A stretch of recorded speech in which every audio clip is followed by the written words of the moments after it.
Удоху. Алмацелехтер. Ассаламу алейкум. Витаю вас, друзья. Сегодня...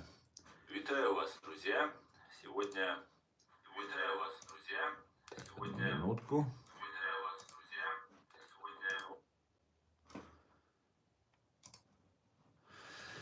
Витаю вас, друзья. Сегодня 13 сентября 2024 года, 16 часов 3 минуты по Берлину, 17 часов 3 минуты по городу Джахару. Я вас всех приветствую. Стрим у нас идет в YouTube на канале Reality и в TikTok Аслан Арцуев. Стрим сегодняшний называется «Шок. Путин объявит войну НАТО и победит». Но это не точно. Напоминаю всем, кто находится во временно оккупированной Чеченской Республике Ичкерия, либо в фашистской России, не пишите комментариев, не ставьте лайки и не распространяйте видео. Все остальные подписывайтесь, ставьте лайки и пишите комментарии. Не могу понять, почему у меня здесь опять какие-то проблемы. Такс. Что это такое?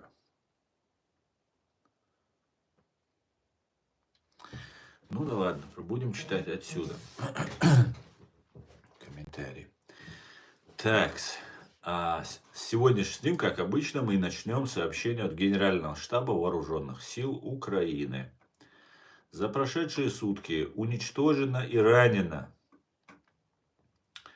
на 13 сентября 1220 убитых и раненых террористов, 18 танков, 48 боевых бронированных машин уничтожено, 52 артиллерийские системы, 1 РСЗО, 79 автомобильной техники и цистерны, 10 спецтехники.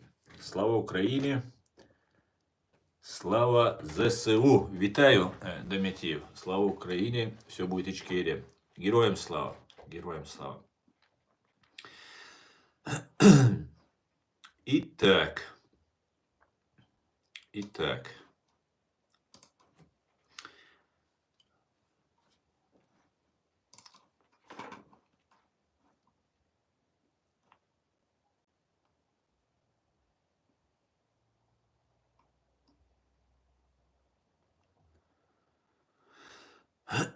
По поводу трибунала. Трибунал для Путина зависит от того, очень интересно, это нужно нам знать, потому что идут еще дебаты, разные выяснения, как будет происходить трибунал над террористами, напавшими на Украину. Трибунал для Путина зависит от итога выборов в США, пишет Deutsche Welle, заявил глава группы по расследованию преступлений РФ в Украине. Вот его интервью. Дэвид Крейн, главный прокурор, учредитель специального суда ООН по Сьерра-Леоне, один из самых авторитетных международных экспертов по военным преступлениям, он дал интервью Deutsche Welle в качестве главы рабочей группы, которая помогает Совету Европы, коалиции стран, создание спецтрибунала по преступлениям России в Украине. На столе переговоров 3 предложения. Первое. Трибунал по агрессии РФ на базе Украины с использованием украинского законодательства при международной поддержке. Второе. Спецтрибунал по линии Генассамблеи ООН. Третье. Компромиссное. Судит группа государств по линии Совета Европы, что можно сравнить с Международным военным трибуналом 1945 года в Нюрнберге. Этот компромиссный третий вариант, скорее всего, и будет реализован. Это уже я от себя добавляю. Путин, по словам Крейна, все еще надеется, что время и отвлекающие факторы постепенно заставят Европу отойти от поддержки Украины. Победа Харрис на выборах послужит мощным сигналом для Путина, что все кончено, потому что США, а значит и Европа, не откажутся от поддержки Украины, и пути к победе у России просто не будет. Если же будет Трамп, будет переизбран президентом, это станет сигналом, что у Путина правильный расчет. Он будет продолжать действовать очень агрессивно. У группы при Совете Европы есть ясное намерение привлечь Путина к ответственности за преступление агрессии. Вот такие вот сообщения. Это мнение прокурора специального суда ООН и главы группы по расследованию преступления РФ в Украине. Специальный прокурор специального суда ООН по Сьерра-Леоне человек. Раньше в Сьерра-Леоне, когда был геноцид, вот этот человек занимался этим вопросом. Давайте почитаем «Слава Украине», героям слава, как вам перепуганный Путин. Ну, Дмитрий, как перепуганы? Особо перепуганным я его не вижу. Пока, мне кажется, его позиции внутри России, ну, скажем так, пока все у него под контролем. На мой взгляд, я могу, конечно, ошибаться, я хотел бы ошибаться, но пока, мне кажется, Путин чувствует себя в окружении своем очень даже комфортно. Да, он боится дронов, он боится там разных там нападений на себя, там и так далее. Меры предосторожности предпринимаются. Но я не могу ошибаться, конечно, но, по-моему, 40 тысяч человек только ФСО составляет, Федеральная служба охраны. И если вы помните, иногда происходили случаи, когда его охранники там падали с обрывов, там как-то странно погибали, причем несколько человек, 2-3, по-моему, одновременно, с небольшим интервалом времени. Поэтому надо полагать, что таким образом они проводят зачистку вокруг. И пока я вижу, что у него, ну, то, что он испуган и трус, в этом вообще нет сомнений. Но то, что человек, ну, пока еще нельзя сказать, что у него какое-то критическое положение, по крайней мере, он не считает. Мне так кажется. Карфаген, Асламаш, Воваль, эти крысы тебя закинули, YouTube. Так, маршал Карфаген. Абсолютно все равно. Это люди, которые занимаются античеченской деятельностью, и это большие бедолаги, им нужно посочувствовать. Это клинические идиоты, на самом деле, потому что они сейчас засветились, когда все идет ко дну. И эти люди, конечно же, понесут суровое наказание в соответствии с законом. А то, что там кто-то меня оскорбляет и так далее, ну, значит, если меня оскорбляют, значит, я все делаю правильно. Потому что меня оскорбляют только враги чеченского народа и слуги ФСБ и ГРУ. Вот кто меня может оскорблять. С другими у меня никаких конфликтов нет. У меня личных врагов нет. Только террористическая банда ФСБ и ГРУ. Вот эти, конечно, они будут оскорблять, они пытаются убить, пытаются запугать, купить, дискредитировать. Конечно, а как по-другому? Как по-другому? Это такая грязь, такая грязь. Спасибо, Айгуль, спасибо. Как, по-вашему, он прекратит существование после войны, как Лига наций? Ну, по логике вещей, должно бы так было бы произойти. Но, по всей видимости,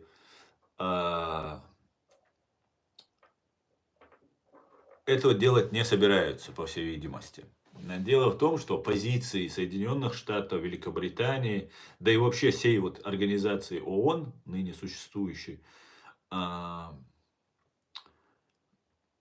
очень такие центральные, доминирующие.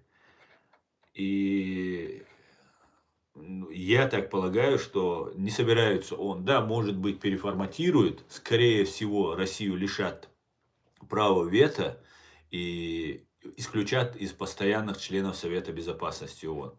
На это я очень надеюсь. И вместо России туда я бы хотел, чтобы включили Германию, конечно же.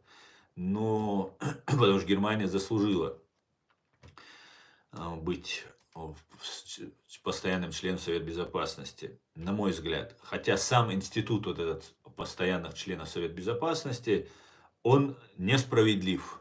Несправедлив. Да вообще весь мир несправедлив. Поэтому, мне кажется, ООН могут немножко переформатировать и оставить как есть. И как Лига наций полностью распущенный, новый создаваться уже с постоянными членами, их всего 15 постоянных членов, 5 постоянных членов Совета Безопасности и 10, которые к ним каждый год подключаются. Несправедливо, абсолютно несправедливо. Две страны, постоянный член Совета Безопасности, Россия и Китай, совершают геноциды народов. И они там находятся, накладывают вето, ведут, Россия ведет агрессивные войны. И вот такая вот ситуация. Я надеюсь, что мир немножко после победы над фашистской Россией станет немножко справедливым. Хотя полностью справедливым, наверное, он не станет никогда.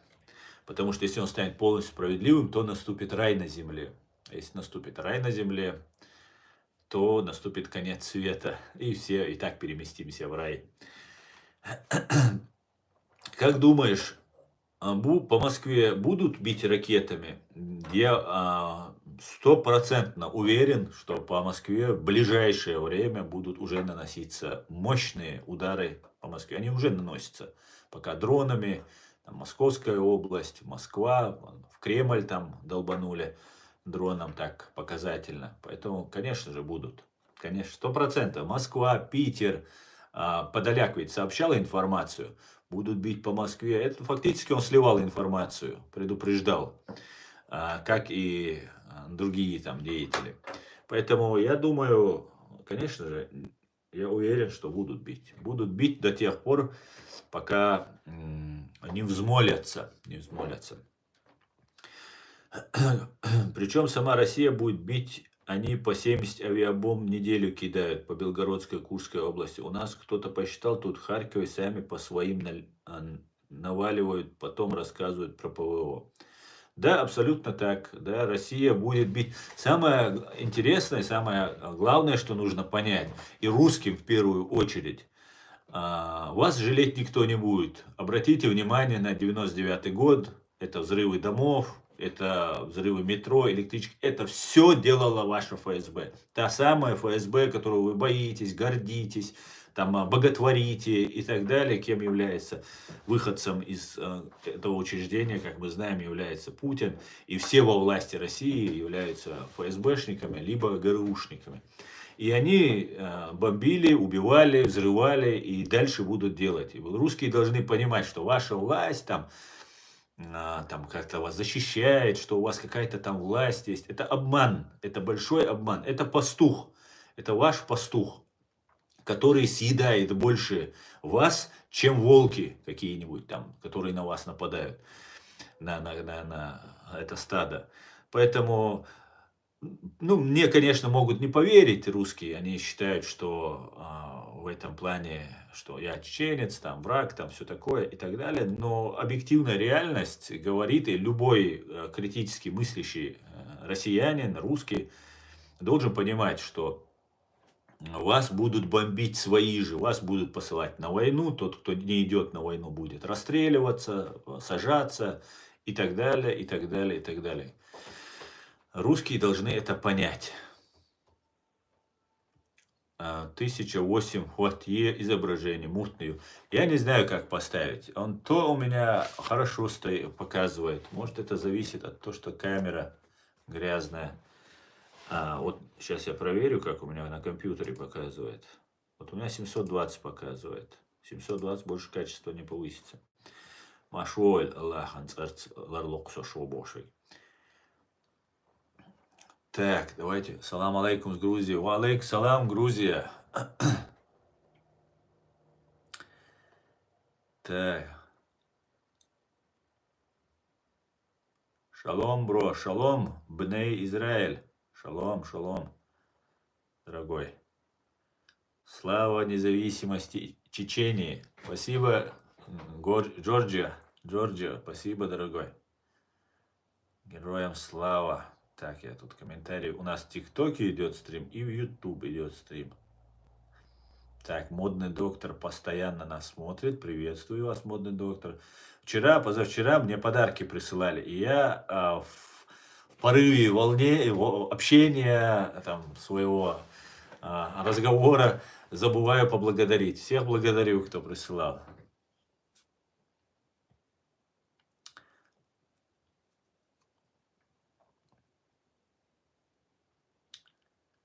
Шалом, шалом, модный доктор. Вот нашел я и твой комментарий. Текс.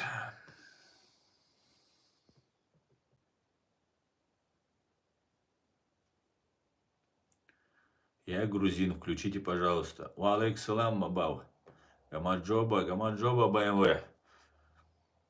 Шалом, брат, как ты? Хорошо, спасибо, шалом. Я грузин, включите, пожалуйста. Кого включить? Вас включить? Вы имеете в виду? Нет, извините, я пока не буду ни с кем общаться. 16 закроют границу. Да, юзер, совершенно верно. Границы не закроют, будет просто контроль. Контроль. У всех, у кого есть документы, спокойно могут перемещаться. Просто не будут пропускать беженцев. И будут бороться с экстремизмом и терроризмом. Дело в том, что Германия сейчас находится на, скажем так, очень высока вероятность террористических актов. Российские террористы под флагом исламистов засылают сюда вот этих исламистов, каратистов. На самом деле Германия так много приняла мусульман, только сирийцев около 1 миллиона приняла Германия. Чеченцев приняла около 50 тысяч. Здесь нету никаких проблем у мусульман, абсолютно никаких проблем. Вы можете делать все, что хотите, не мешайте просто другим людям. Вы можете молиться как хотите, можете на ушах стоять, можете бороду отпустить там до пупка и ниже. Вы можете, я не знаю, что угодно делать с собой, но вам никто не запрещает. И приезжает какой-то ублюдок, которого зомбировали, реально зомбировали. Американский фильм «Воздействие», который многие из вас, наверное, видели, там показывается, как происходит пазловое кодирование, это называется. Без сомнения, это действующая система по вербовке, по зомбированию людей. Да, люди после войны, да, у них психика нарушена и так далее. И не все поддаются этому зомбированию, как мы видим, не так много этих террористов. Но при всем при этом попадаются легко внушаемые люди, которых они вычисляют в интернете и зомбируют, и заставляют сделать террористический акт. Это без сомнения ублюдки, абсолютно стопроцентные ублюдки. Мы должны прямо говорить им, потому что мы, мусульмане, проживающие в Германии, обязаны, просто наш прямой долг, защищать эту Германию. И никакой ублюдок не должен приходить сюда и убивать невинных женщин, детей, там, нападать на кого-то и так далее. И то, что закрывают границы, а мы все мусульмане Германии и Европы молчим. Молчим, потому что нам кажется, что типа это не наше дело, это нас не касается, как бы я же не совершаю теракт, я же хороший мусульманин. Конечно, мы хорошие мусульмане, да, это понятно, мы не террористы и не фашисты. Но появляются фашисты, которые под нашим флагом, под мусульманским исламским флагом совершают эти злодеяния. Я еще раз утверждаю, что эти люди сами жертвы. Вот эти террористы, вот эти зомби, они сами жертвы. Это факт. И в этом фильме «Воздействие» об этом прямо говорится. Также там говорится, что и мусульмане именно первые подвержены вот этому пазловому кодированию, когда вам закладывается информация, и вы обязаны там совершить какой-то злодейский акт. Так вот, вот тем террористам Сирии, кто приезжает сюда, идите Башара Асада, на него делайте теракт. Там чеченцы, если, не дай бог, здесь появятся, то идите делайте теракт против России. Не делайте против Германии, если вам не терпится кого-то там убить, взорвать.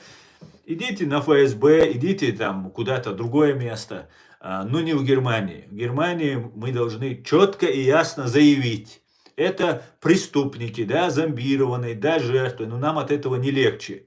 Потому что от нашего имени совершается это. Поэтому Германия сейчас закрывается, Россия против нее готовит колоссальные, по всей видимости, колоссальные провокации. И они будут усиливаться ближе к выборам, ближе к каким-нибудь событиям, для того, чтобы правые подняли рейтинг. Потому что все немцы тоже не разбираются, никто не будет разбираться. Мусульманин, Аллах Акбар говорит, все, значит, все мусульмане такие. Они разделяют эти взгляды. И потому, что мы все молчим.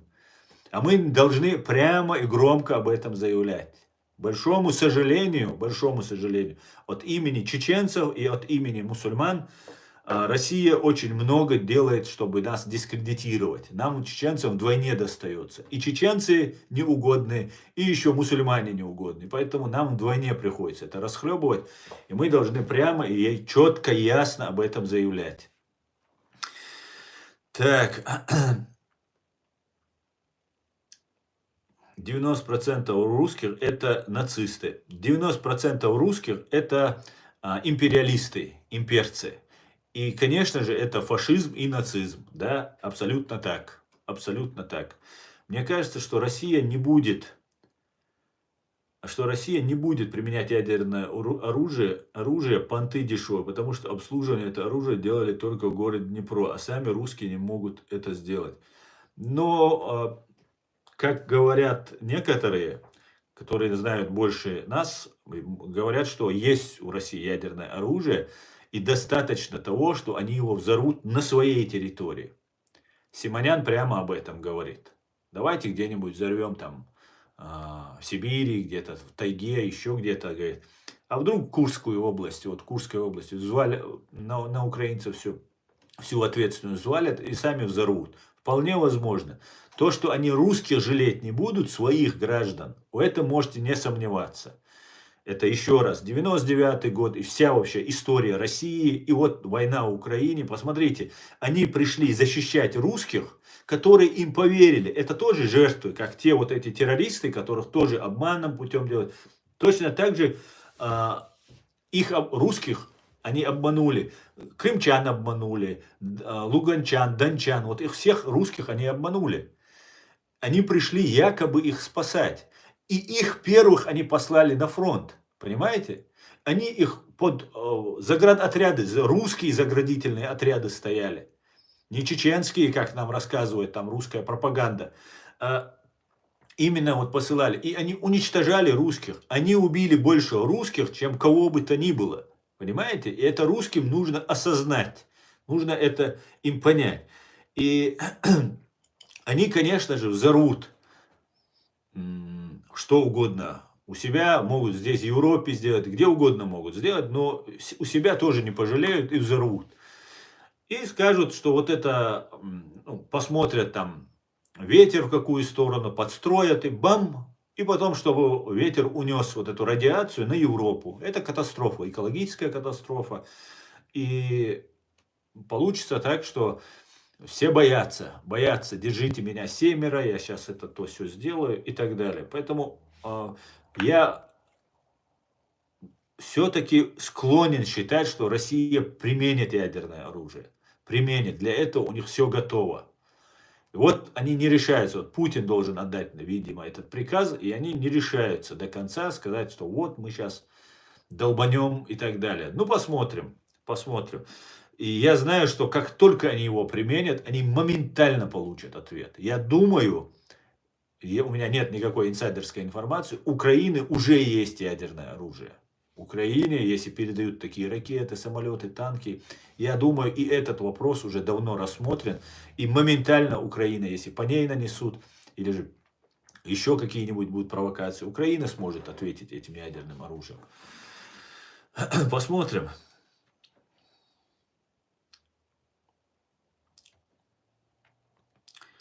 Так, да и в США у нас тоже все хорошо. Мусульмане живут и молятся. Никто не мешает жить нам. Конечно, не мешает. На самом деле в этом и заключается привлекательность демократии.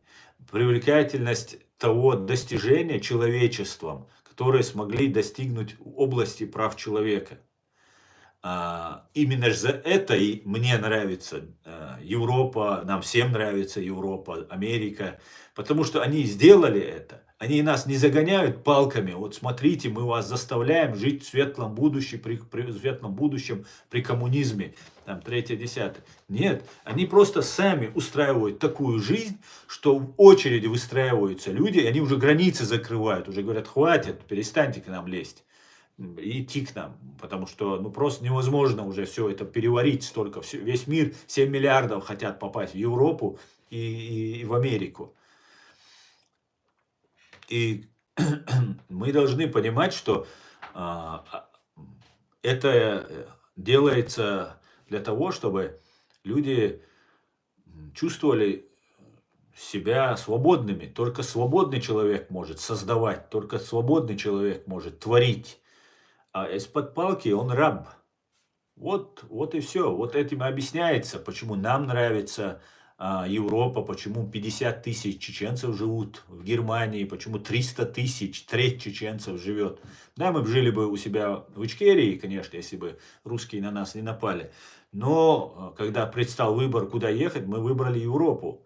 И многие выбрали Германию. Как-то так.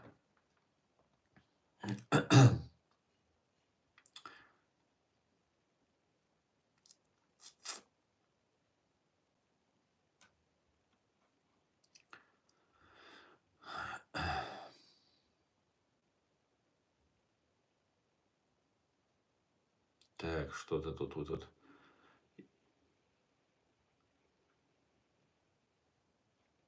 Я одно не могу понять. Европа принимает беженцев, им надо говорить спасибо, а мусульманские страны не принимают беженцев. Конечно, это... Вот я об этом и говорю. Человек, которого принимают, приняли, тебя приняли, тысячи, десятки, сотни тысяч сирийцев приняли, там, миллион, там, 800 или миллион приняли, 800 тысяч или миллион приняли. Сколько здесь разных других национальностей, там, и мусульман, и не мусульман. И ты приезжаешь, и ты гадишь, всем ты гадишь, ты всех выставляешь просто. Ты ублюдок последний, если ты приходишь, совершаешь такие вещи.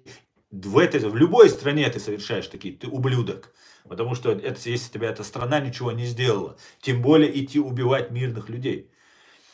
Идет война, или проводишь диверсию, нападаешь на воинскую часть, на спецслужбы там, и так далее. Это можно понять, это разрешено международным правом. По-человечески тебя приняли, тебя спасли, тебя лечат, тебя кормят, твоих детей учат, приют дали, крышу над головой. Приезжает какой-то ублюдок и говорит, вот это все кафиры, я все сделал. Да ты сам кафир. Ты вообще не понимаешь, что такое ислам, что такое человечность, что такое чеченскость, если речь о чеченцах идет. Кафиры, мафиры, они такие. Конечно, и недовольные найдутся. А если вы будете везде подчеркивать, что мы там самые крутые, самые такие-сякие, он подумает, если ты такой крутой, какого черта ты тут делаешь? Объясни мне. Ты же крутой, иди сам в свою страну, там наводи порядок, там живи, там получай знания, услуги какие-то, которые ты получаешь здесь. Это свинство самое настоящее, самое настоящее. И это нужно пресекать. Мы должны говорить не только ради немцев, ради европейцев, которые не виноваты, за что их убивают, да, обычный человек идет. И даже Германия не делает ничего мусульманам плохого. Это нужно нам, мусульманам, чеченцам, которые здесь живут. Понимаете? Это неуважение к нам в первую очередь. Они говорят, что мы плевали на вас, на ваше мнение. Ну ты плюешь на наше мнение. Хорошо, тогда мы плюнем так все вместе на твое мнение, что ты утонешь в нашей слюне просто-напросто. Ичкерия будет свободной. Да, Алмула, дай Бог.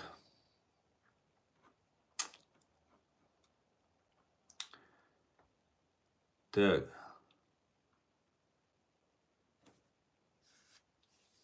Валейкум салам, 100 воров. 100 воров. Асна, почему Путину нужны русские общины? Джукис Лилис. Дело в том, что когда разваливался Советский Союз, а я жил, удалось пожить немного и при Советском Союзе. И тогда был всплеск бандитизма, криминала и всех разных таких вещей.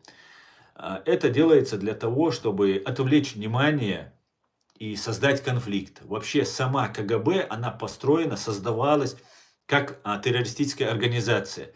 И ее задача, ее функция наводить хаос, создавать хаос и контролировать и извлекать выгоду из этого хаоса. Они хотят весь мир погрузить в хаос. Они не хотят завоевать весь мир. Они не смогут завоевать весь мир и управлять им. Потому что они не могут ничего дать миру. Ничего они не могут, кроме зла, убийств, пыток, расчлененки, людоедства. Больше ничего они дать не могут. Они могут только создать хаос, разрушить весь мир и на этом уже извлекать себе пользу. Вот чем занимается КГБ. КГБ, ФСБ, наследница КГБ, ФСБ. И русские общины, которые создаются для того, чтобы сейчас в России создать межрелигиозные, межэтнические конфликты для отвлечения внимания. Раньше, когда разваливался Советский Союз, им нужны были банды, чтобы захватывать собственность Советского Союза, которые были нами всеми накоплены. И бандиты им нужны были, чтобы завоевывать, захватывать заводы, там, фабрики, там, третье, десятое, ликвидировать неугодных и так далее. Сейчас же им это все нужно делать для того, чтобы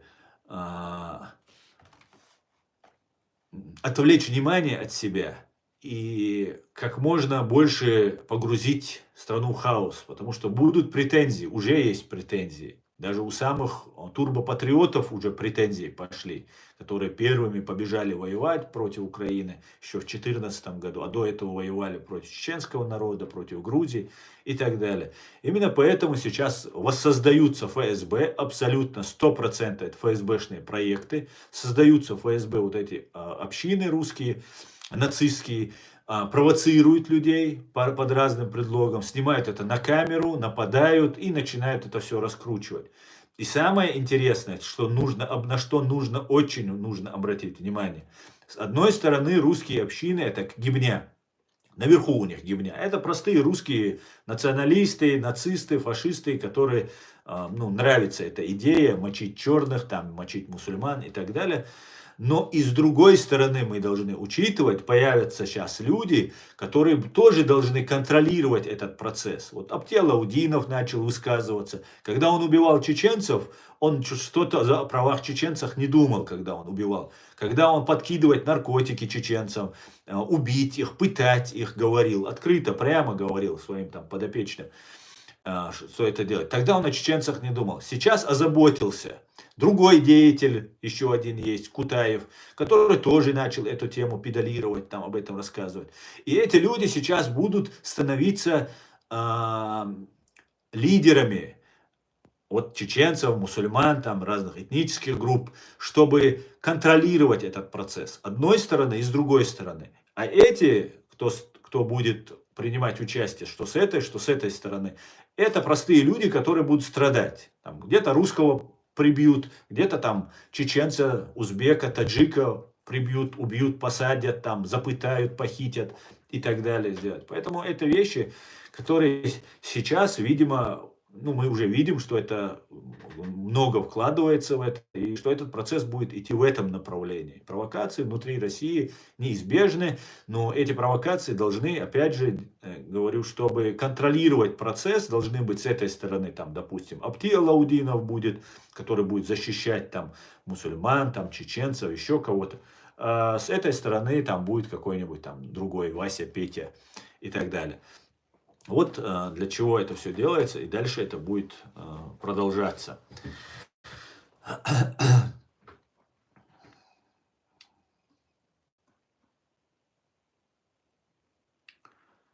Так. Оставь, я одного не могу понять. Его принять. Так, это уже было.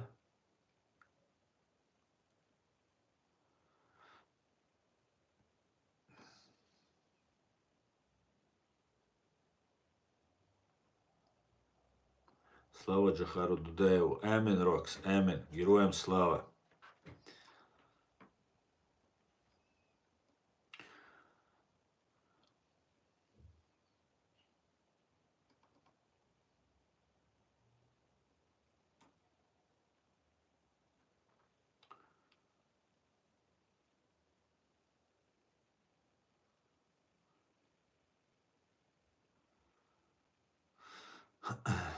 Так.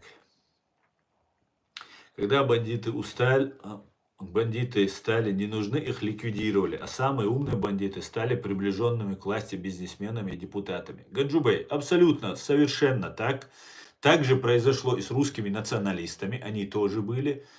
Есть такая организация, «Сова» называется. Я помню, они в неделю или в месяц, я могу ошибаться, 50, или вот я сейчас цифру не помню, или 500 в Москве, Московской области убивали таджиков, узбеков, там, мигрантов, там, чеченцев. Много там людей-то они тогда убивали. Потом их всех зачистили. Помните, взрыв был на черкизовском рынке.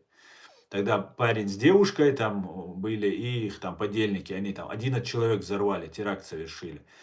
И потом им пожизненное дали.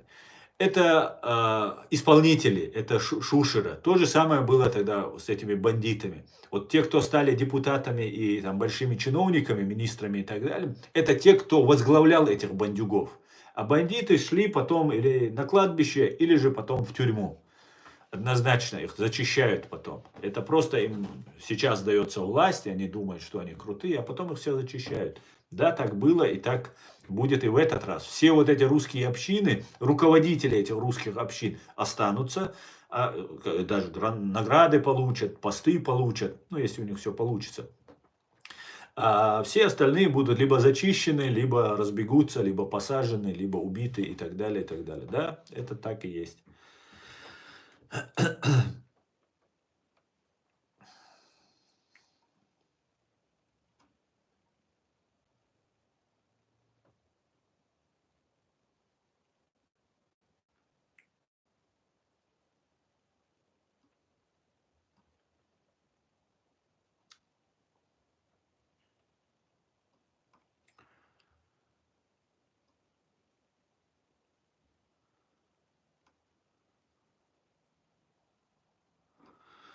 Так. Вы живете в Америке? Нет, я живу в Германии.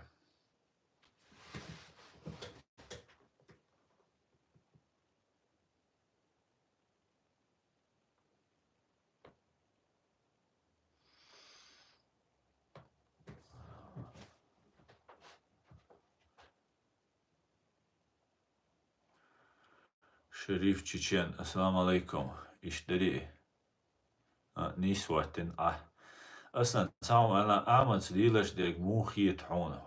Хочу фитан махуль. Скажи чисто свое мнение. Бас дукас ба аль шериф. Дукас ба акасидат. Дук вица нас, вица с оппозиции. Хукшу масса на 100 миллионов раз уже. Альду.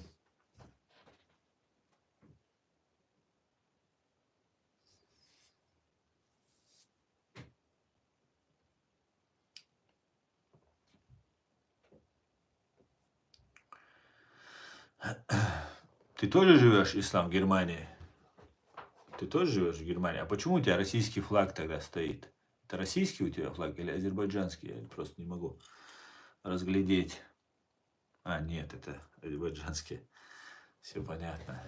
Тогда никаких вопросов. Азербайджанцы наши братья. Так.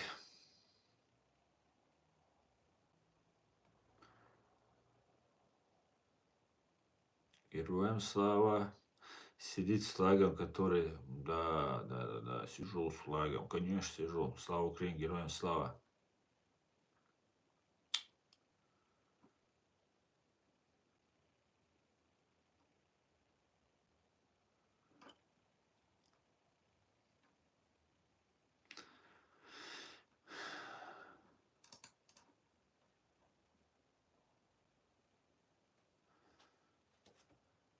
Ичкерия будет свободная. Рокс, обязательно. Да, Алмула, да, Алмула. О, Ливан. Здравствуйте, Ливан. Российская империя падет, и будет все правительство тех стран, которые подчиняются или поддерживают эту империю.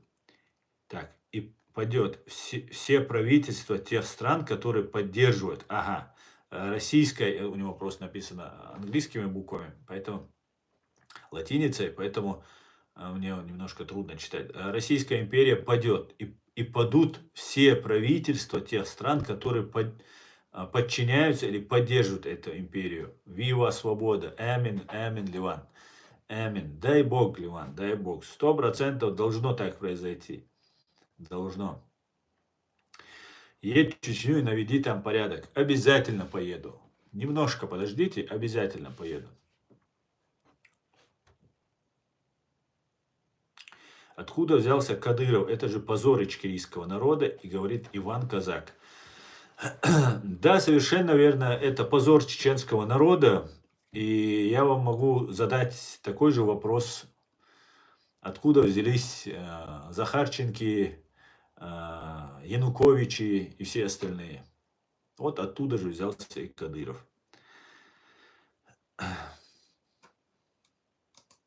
Почему русские любят писать про бутылки, вазелин и так далее? Может, они все... Ну, я скажу, что это их больная тема. Это их больная тема.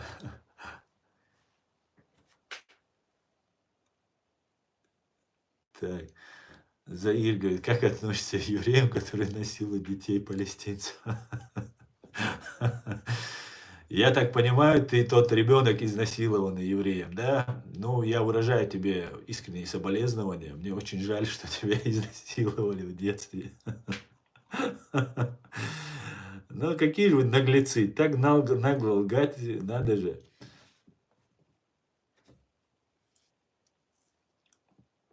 Обдумывали ли вы план действия после смерти Путина? Ну, Дмитриев, я не политик, хоть мне приходится заниматься этим, потому что у нас нет никаких спецслужб, у нас нет журналистики, и вот все многие блогеры, это симулякры, которые цеховики, засланные нам, которым платят зарплату и так далее. Они разных там направлений, разных там градаций. Есть простые ребята, которые тоже блогеры, которые не очень компетентные, но в силу своих возможностей что-то делают. Поэтому вот я делаю вот то, что я могу.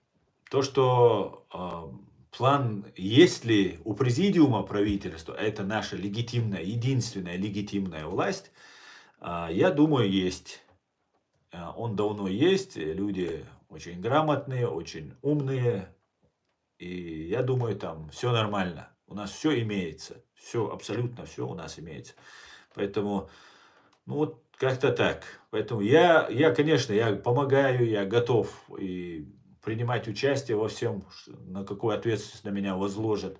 Готов, но влезть в политику и принимать какие-то решения, это не мое, и я этим не собираюсь делать. Это очень-очень сложное, очень грязное и трудное дело. А я не люблю слишком трудные дела.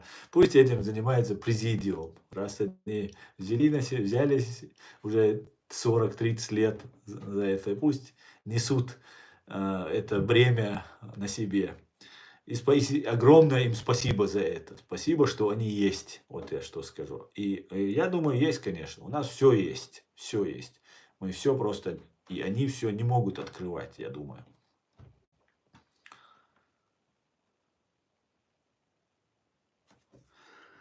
Знаете, что я устал слышать российских пропагандистов, что они уничтожают столько танков, столько солдат, в итоге не могут побеждать, а война перешла в Курскую область. Акрам, она перешла не просто в Курскую область, она будет во всей России, бомбардировки будут во всей России. Это будет еще настоящая война, еще даже не началась. По всей видимости, нас ждут еще очень-очень большие потрясения. Очень. И не каждый доживет до победы. К сожалению, не каждый. Но она будет. Без сомнения она будет. Без сомнения.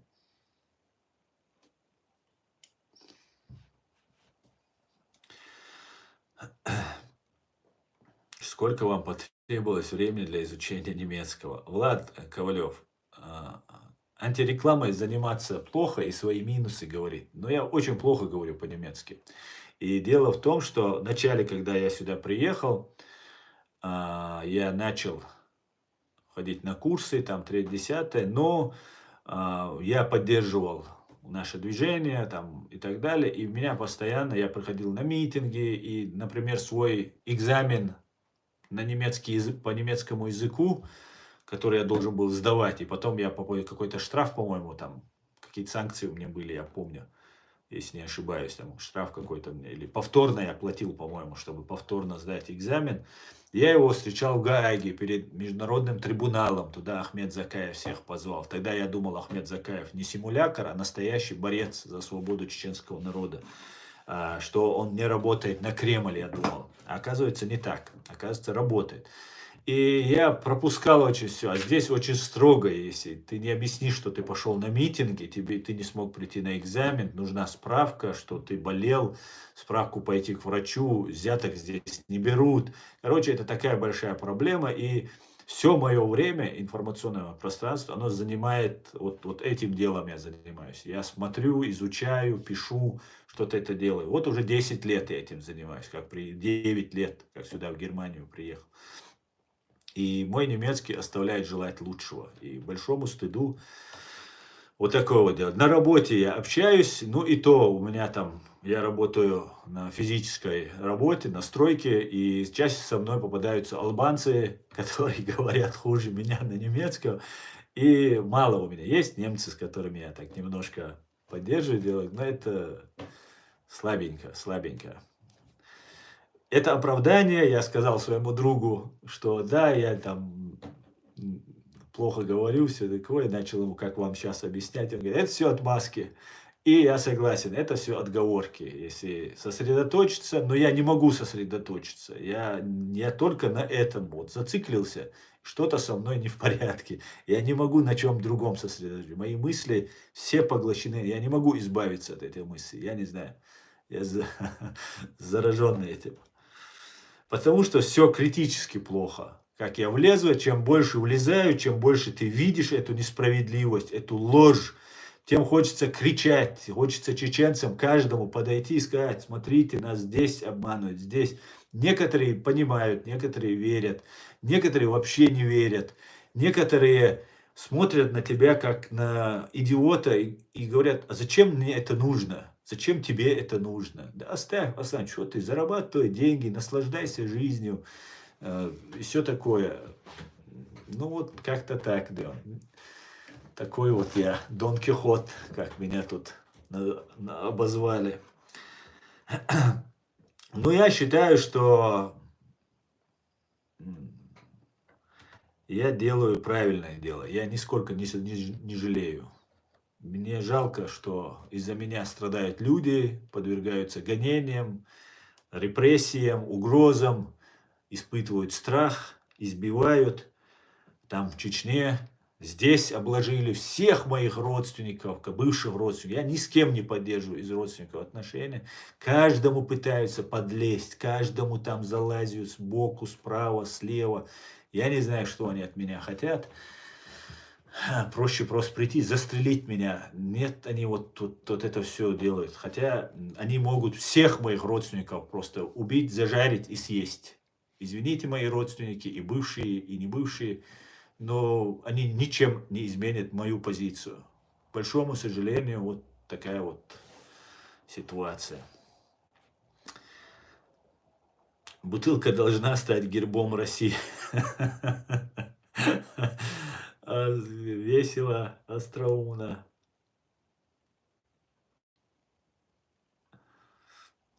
Так. Давайте, чтобы не обидно. Амиру алейкум салам.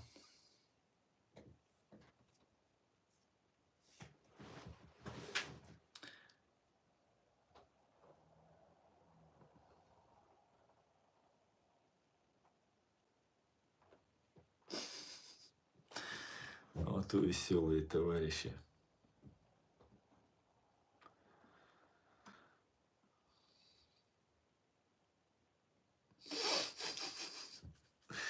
Влад Ковалев, вы знаете, вы украинцы, образованные люди, очень толковые люди, хорошо знаете Россию, врага своего, а, говорите отлично на их языке, там все такое. Но вы не знаете, что они делают. Там кто-то воюет, какие-то медальки получает. Это так быстро, так хорошо организовывается. Там кто-то воюет, кто-то делает. Никто нигде не воюет. Все имитация.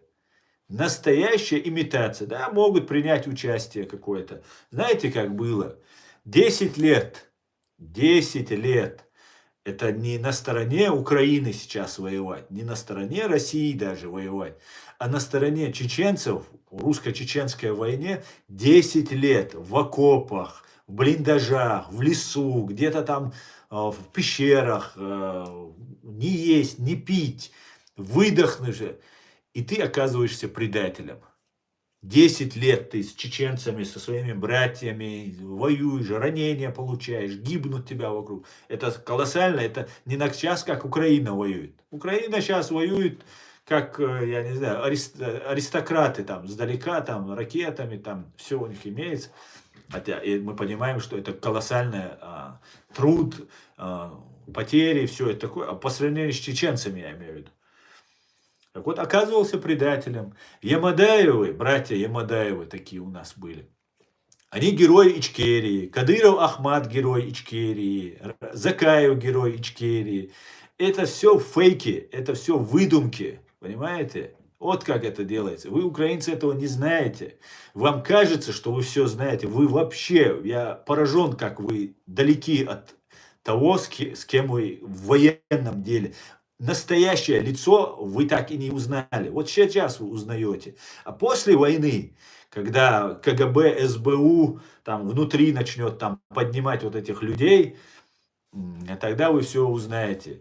Окружение Ахмеда Закаева, человек из его правительства, вербовал меня и в Украину направлял. Понимаете? Я Украине это сообщил, публично об этом кричал, рассказывал. Нет, он у вас там находится. Позор просто. Позор. Не знаю, что вы там делаете, но это позор просто. Самый настоящий. Никто там нигде не воюет. Понимаете? Никто нигде там не воюет. Вам показывают сказки.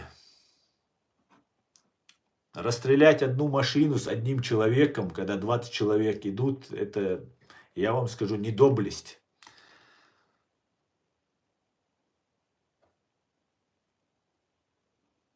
Есть ли на свете русский политик, с кем бы вы хотели иметь дело в будущем? К большому сожалению, сегодняшние русские политики и оппозиционные политики являются имперцем. И вот Навальный был таким же, и его вот жена показала то же самое, что она против развала империи, там, и 3-10, большому сожалению. На сегодняшний день я знаю одного журналиста, его зовут Александр Сотник, которому я протянул бы руку и договорился бы о мире с ним. Вот этот человек есть, но он не политик, хотя это политический журналист, и может быть, если... Ну, русский народ его не поддержит. Русский народ не любит таких людей, которые честные и принципиальные. Нужно им, а русским нравится, когда их обманывают, когда их убивают, когда их унижают.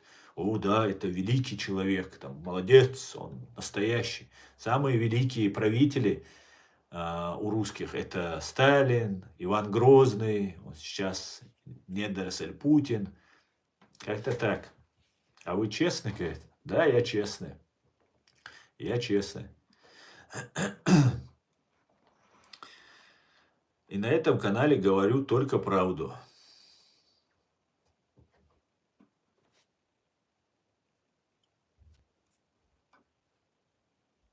Последняя битва Бога, говорит Наталья Лихачевская, с дьяволом, без сомнения закончится победой Бога.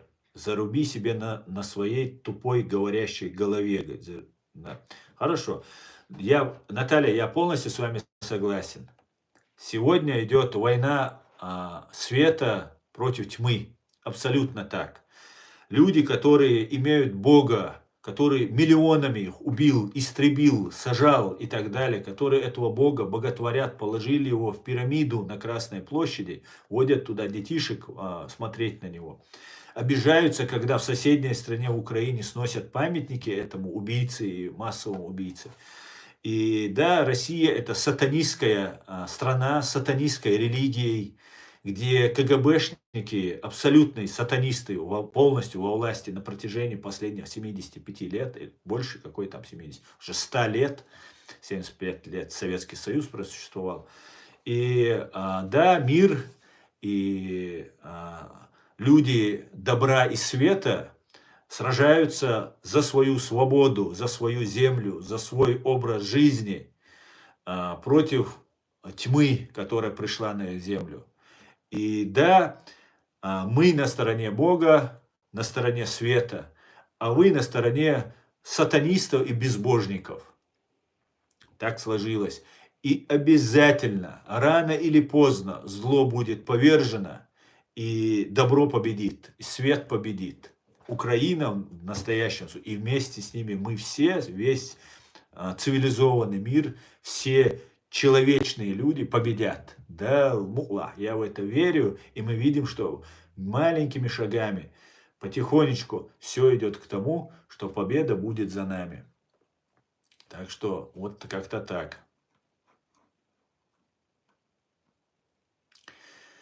Раз говорите правду, то почему на мой вопрос не отвечаете, игнорируете вопрос? Но я читаю здесь в YouTube, у меня идет стрим. Где ваш вопрос? Повторите, вы же видите мой вопрос, зачем игнорировать? Давайте я сейчас найду его, раз вы. Извините, по какой причине Закаев работает на Путина и так далее? Могли бы одним доводом объяснить? Босоногие, я уже 100 раз объяснял, миллион раз объяснял. Мне Закаев не интересен, он для меня не существует, понимаешь? Я миллион раз об этом говорил. Вновь и вновь обсуждать этого человека, не имея ни малейшего больше желания. Понимаете? Когда хочу, я иногда могу сказать что-то, а так каждый раз слишком много ему времени уделять. Он того не стоит. Я позицию свою обозначил четко, неоднократно. Вы можете на YouTube-канале у меня найти и посмотреть. YouTube-канал Реалити называется. Да, правильно я так сказал. Закаев 100% работает в интересах России. Вот Байсангур Биноевский вам говорит. Это всем известный факт. Ни один украинский пропагандист не задает вопрос Закаеву. А почему у вас тут сидит Аслан Арцуев, есть президиум правительства Чеченской Республики Ичкерия? Почему они вас называют работником России? Ни один пропагандист украинский не задает. Позор, позор. Позор. Я думал, в Украине настоящая журналистика, свобода, 30. Нет, этого пока в Украине нет. Пока КГБ СССР рулит. Пока еще КГБ СССР. Да, на фронте, конечно, военные, украинские воины шансов не дают империи. А в тылу, в Киеве, там полностью орудует СБУ. КГБ СССР. Так, давайте дальше.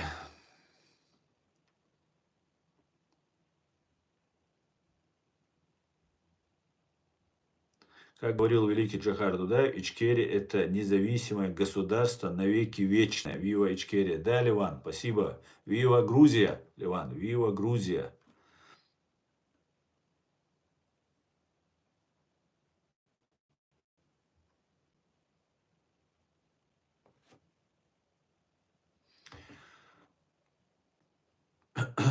Ну, Смерч, не надо тебе раком ползать. Зачем тебе раком?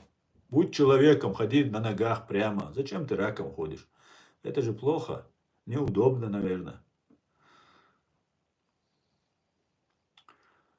Так.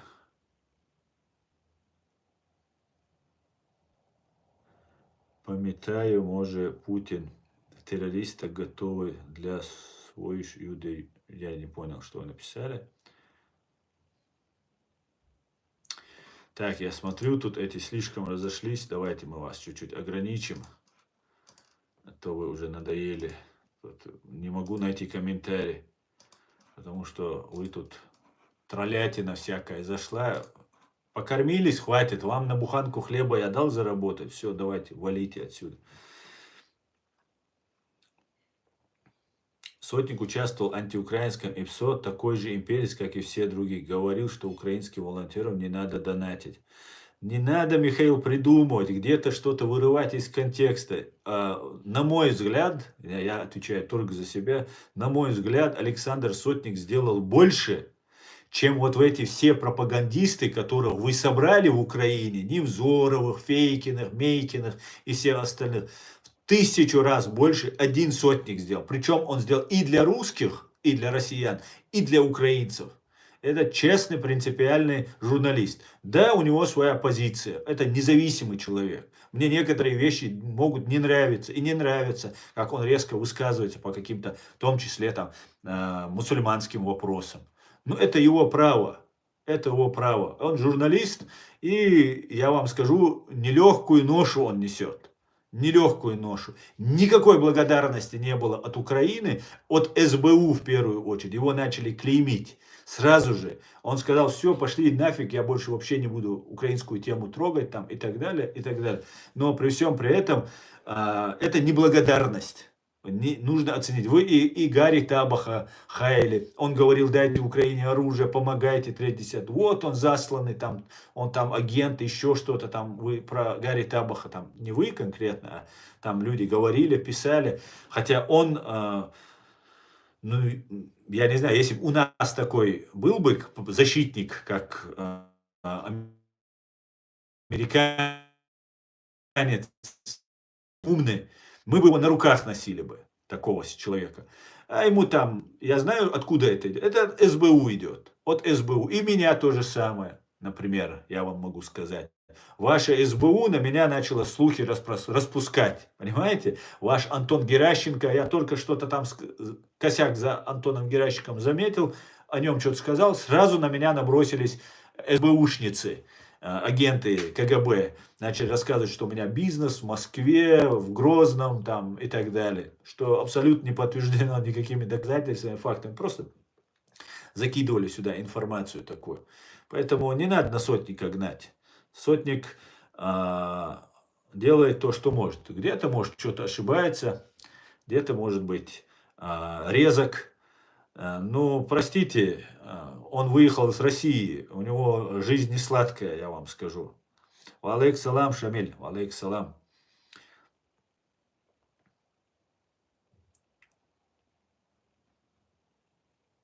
Думал, сегодня на своем будешь говорить. Нет, я решил на твоем сегодня, Шамиль, поговорить. Продашь Чечню американцам, говорит. Нет, я Чечню не продам. Я Чечню не продам. Ни американцам не продам, никому не продам. Она моя, навеки вечная. Она наша, чеченская. Это неэтично быть на стриме в ТикТок и отвечать на вопросы те, что в YouTube. Но я на стриме и в YouTube. Я же иногда сюда переключаюсь. Босоногий, одень обувь, не злись, Лев. Он же, по-моему, ваш земляк и воевал против России. Сейчас по всем его действиям показывает. Ну ладно, босоногий, нигде он не воевал. Не надо нам эти сказки, мы это уже знаем. Знаете, если бы пропаганда была бы так легко раскусываемая и такая легко понимаемая, то так много людей обманутых не было бы. И эти люди играют так роль патриотов, что настоящий патриот, просто ему становится стыдно, что он не такой сильный патриот и отходит в сторону. Это делается так. Да и даже это такая грязь, это такие наглые люди, и наглостью они вот тараном идут. Их только можно просто пятак просто заехать, в лоб заехать и остановить. Все, разговаривать больше бесполезно. Потому что, знаете, у нас были настоящие воины, настоящие, которые сражались, ранения получали. И когда Первая война закончилась, и они как бы рассчитывали, что они будут востребованы во власти, как, ну как, они же сражались, там заслуги есть, патриоты, не фейковые, настоящие. А появились вот такие, как Закаев, Макаев. Вы мне скажите, где Закаев воевал, в каком фронте, где он там что освобождал. и тогда будет ясно, да, приведите мне такой пример.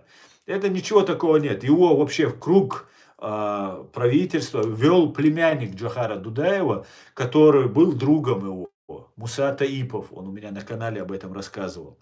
И никакую роль он там не играл. Он вокруг ошивался вместе со своим другом, вот этим Мусой Таиповым, племянником Джохара Дудаева.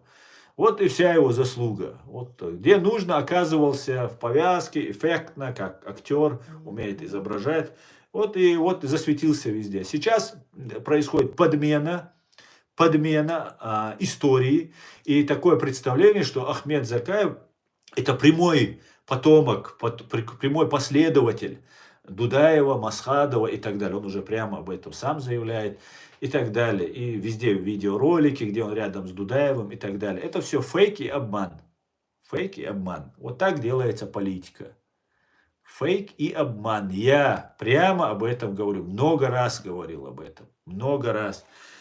Джамбетов, его майор, другие, все вокруг его люди из его там постоянного круга с Запашком, связанные с российскими спецслужбами. Вот куда ни плюнь, куда ни глянь, везде, где тут двояко, всегда объяснения какие-то, всегда вот принципиально четкая позиция по тому вопросу на своей государственной чеченской стороне позиции он не стоял никогда.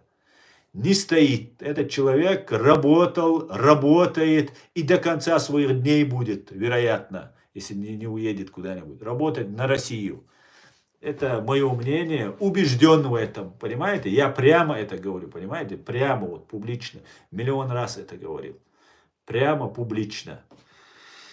И за это они меня обзывают и оскорбляют и так далее. Ну, прийти со мной на детектор лжи проверить никто не хочет. А так поболтать там, поговорить, по шариату решим, приведи доказательства. Доказательств миллион есть. Все его бумаги, что там он сдает Ичкерию. Все просто. Все свидетельство о том, что этот человек работал против чеченского народа. Так же, как и Кадыров. Вот и все. Я не знаю, почему его до сих пор так долго не раскусывали, не разоблачали, и только вот сейчас начали прямо об этом говорить. Не знаю, по какой-то причине. Не до него, видимо, было. Какую-то пользу приносил, наверное, где-то там что-то делал. Но сейчас уже это уже откровенно. Украинцы знают, что у органа СБУ есть ФСБшники. Один уже недавно убежал в Молдову, а потом и дальше. Да, Иван Казак, к большому сожалению, люстрации КГБ СССР или УССР не было. И без нее ничего толкового не выйдет. И у вас, и у нас, чеченцев, и в России надо будет проводить эту люстрацию, рассекречивание архивов КГБ и так далее, и так далее. К большому сожалению, спецслужбисты готовятся десятилетиями. Причем это не любой человек. Это должен быть патриот, искренний, честный, любящий свою страну, свой народ. И это большая проблема. И я считаю, что большая часть СБУ, ну вообще все СБУ нужно расформировать и создать, а сейчас уже, слава богу, люди на войне проявили себя, уже есть кадры, да, нужны грамотные спецслужбы, это особая работа, особенная работа. И я очень надеюсь, что украинские военные, не только потому, что он военный, у него 2 класса образования, его министром, ни в коем случае это тоже нельзя делать. Это во вред, только лишь за то, что он хорошо воюет, ставить его куда-то министром. Никогда категорически нельзя. Но есть грамотные, образованные, кто недостаточно образован, отправлять на повышение квалификации, на получение образования. И вот этих людей нужно собирать и во власть всовывать, везде расставлять этих людей. Потому что СБУ это беда. Я считаю, это мое личное мнение, СБУ это те, кто зазывал российскую армию и готовил почву для российской армии внутри Украины. Россия не вторглась, не имея поддержки внутри страны. Нет, Янукович, все же сбежали, да? Один Медведчук ведь не мог все это делать, правильно? Это большая сеть. Медведчук это только один человек. Там огромная сеть, которую нужно вычистить. И я надеюсь, ее вычистят. Если ее не вычистят, Украина идет стопа, нога в ногу, след в след по чеченскому сценарию. Я это называю чеченской дежавю у меня. Потому что мы тоже русских победили на поле боя, а когда мы вернулись в тылу у нас уже Дудаев убит, самых главных они ликвидировали, убивали, дискредитировали, 3-10 во время войны. И потом создали много симулякров. И, к большому сожалению, наш президент Масхадов, которого также русские поддерживали и сказали, что это более приемлемая для них фигура, и чеченский народ, уставший, истекший кровью, надеялся, что если выберут человека, который русские не против, Басаева русские были против, так как он там воевал против них, а Масхадова, они, как бы, он для них был приемлемой фигурой. И чеченцы больше голосов отдали за Масхадова. В итоге Аслан Масхадов, к большому сожалению, я считаю, что Аслан Масхадов несет прямую ответственность за то, что началась Вторая русско-чеченская война, из-за своей наивности, из-за своей некомпетентности. Я считаю, что он разделяет ответственность за эту Вторую войну, потому что вокруг себя он собрал всю большую часть агентуры, российской агентуры. Конечно, это делалось по наущению в том числе Запада, в том числе ОБСЕ, в том числе Тима Гульдемана, которые сказали, что если вы сейчас не возьмете к себе вот этих вчерашних коллаборантов, то начнется резня, чеченцы будут вырезать предателей и так далее. Это неправда, это была выдумка. Конечно же, нужно было по закону преследовать всех тех, кто совершал такие вещи. Но вот Аслан Масхадов, к большому сожалению, если ты некомпетентен, если ты такой наивный, не иди просто в политику, не становись президентом. Аслан Масхадов пошел в эту политику и стал президентом, и, к большому сожалению, принес Вторую войну вместе с русскими. Да, неумышленно, да, он не предатель, как некоторые его называли. Он не предатель, на мой взгляд. Но этот человек был широкой, благородной души человек, но абсолютно некомпетентен.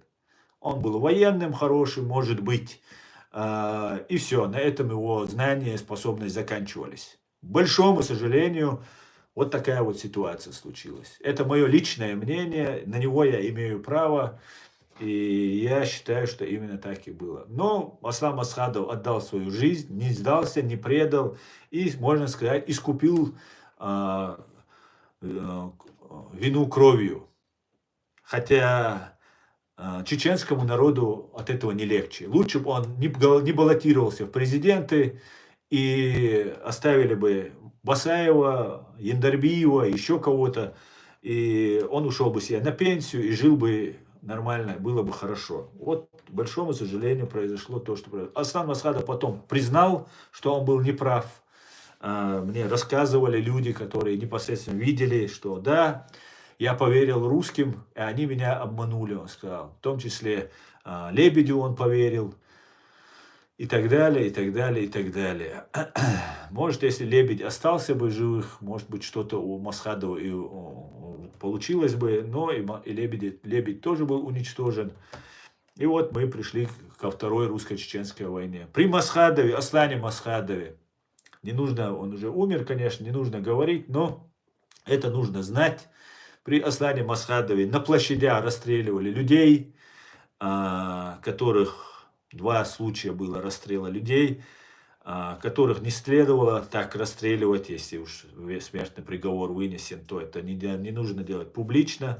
Когда Масхадов, скажем так, прямая ответственность за эти расстрелы лежит на Аслане Масхадове, Далгазот Обалдольчин, когда расстрелы эти происходили на площадях, Россия ввела мораторий на смертную казнь у себя. То есть Россия, совершившая геноцид против чеченского народа, понравится Западу, ввела у себя. Играла Россия, мощная, сильная, разрушив всю нашу республику. Россия считается с международным правом, играет в политику отменяет, вводит мораторий на смертную казнь, а мы, потерявшие все, уничтоженная вся республика, разбита вся республика, выводим и расстреливаем там убийц, которые реально жестоко убили там человека, их расстреливают на площади, но не расстреливают предателей, коррупционеров, министров, других, третьих там на площади. Их нужно было расстрелять. А расстреливать бедолаг, да, убийцы, преступники, которые по закону, по решению суда вынесен смертный приговор.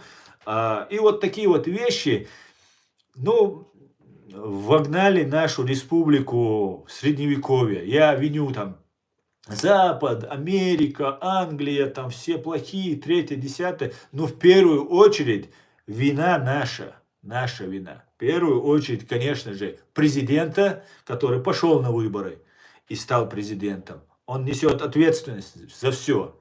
За все он несет ответственность, если он президент. Вот то, что случилось. Ну, некоторые говорят, что война началась бы в любом случае, но, по крайней мере, мы бы не вступили бы в войну, когда весь мир был против нас, к большому сожалению. Вот такая вот нехорошая вещь.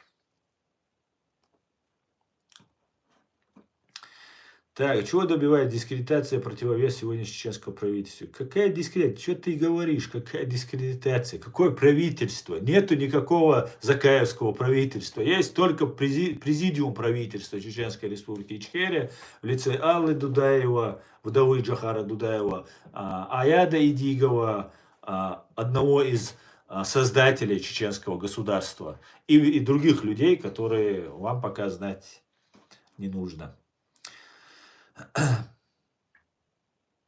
Закаев напрямую противостоит режиму Кадырова. Нет. Да, вот в этом ты прав. Закаев является оппозицией, российской оппозицией Кадырову. Вот кем является Закаев. Он не ичкериец, он не свободный гражданин Ичкерии. Это оппозиция, внутрироссийская оппозиция Кадырову.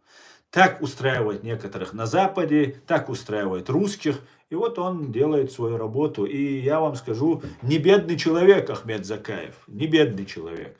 А откуда на войне деньги, я не понимаю. Я, например, за последнее вот это время, что я в Европу приехал, ну, у меня ни одного рубля нет, ни одного доллара, евро нет. Понимаете, откуда здесь деньги заработать? Да, мне предлагали деньги, предлагали машины, дома, там, все меня возили там на разные экономические форумы, разные КГБшники, чтобы там завербовать и соблазнить меня. Но чеченцы не продаются. А тот, кто продается, тот не чеченец. Итак, да, это оппозиция Кадырову. Если вы обратили внимание, там, например, они в Украине держат флаг Ичкерии, и внизу под ногами у них лежит флаг Кадырова. А почему не российский флаг там лежит? Объясните мне, пожалуйста. Почему кто-то додумывается положить флаг Кадырова? Они нашу борьбу против России опускают на уровень гражданской войны. То же самое предлагает Путин сделать Зеленскому. Сесть за стол переговоров, ну, до войны широкомасштабной вот этой большой. Сесть там, кто у вас там в этом Донецкий, Луганский, там, ДНР, там этот есть. С ним сесть за стол переговоров. Вот то же самое делают они. Ну, нас это не мы это видим, понимаем, доводим до людей. А то, что обманывать, уровень обмана и лжи в этой системе политики настолько высок, что нужно очень много времени и, прямо сказать, интеллекта, чтобы разобраться вот в этом. Это очень сложная задача. И я вот занимаюсь тем, что пытаюсь объяснить чеченцам, понять все это. Как-то так.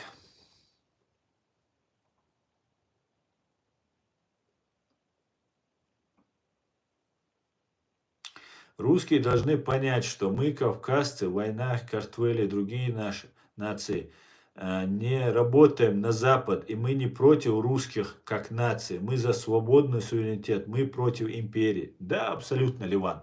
Вот человек грузин, Ливан Кочарава.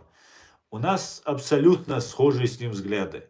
Он христианин, он другой национальности, я чеченец, я мусульманин, и мы абсолютно находим вообще. Это мой брат. Вот в моем идеологическом понимании мы братья. Это наш сосед и наш брат. И у нас нет никаких проблем ни с русскими, ни с другими нациями, ни с кем. У нас есть проблема с империей. Мы только хотим, как и украинцы сейчас борются, мы хотим жить в своей стране и сами распоряжаться своей судьбой. И если мы захотим помощи или технологий, или отправлять своих детей учиться, или же заниматься каким-то бизнесом с американцами, с немцами, с французами, это наше суверенное право. Ни один народ, ни одна страна не имеет права нам в этом отказывать. Ни один. Вот и все. Вот чего мы добиваемся.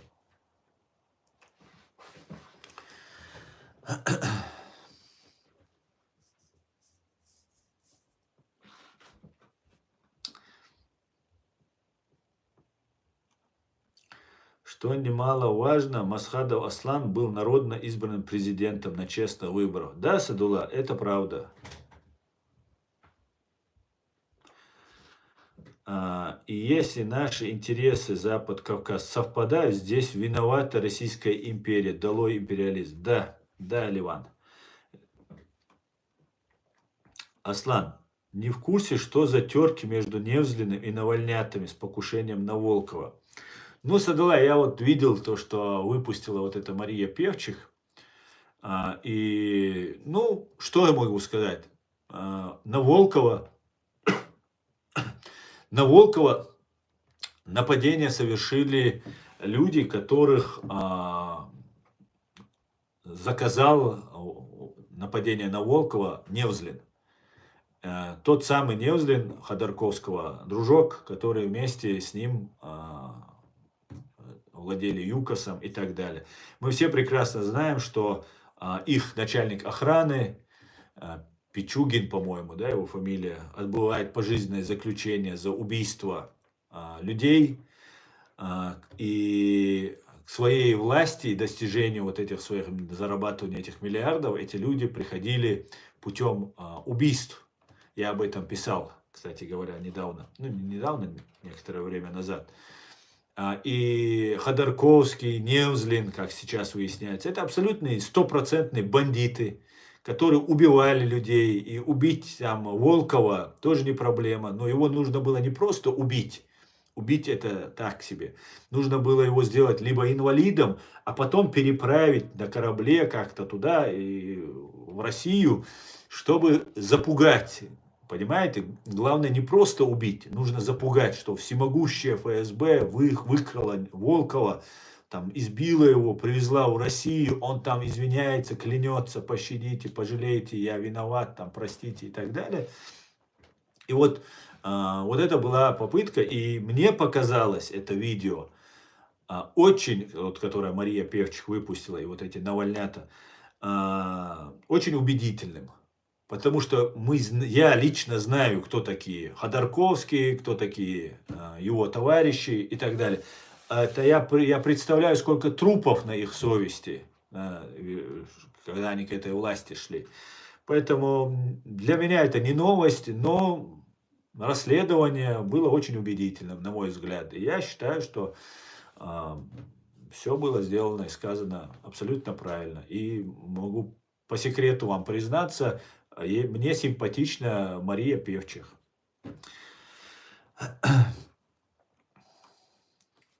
Особенно после этого фильма.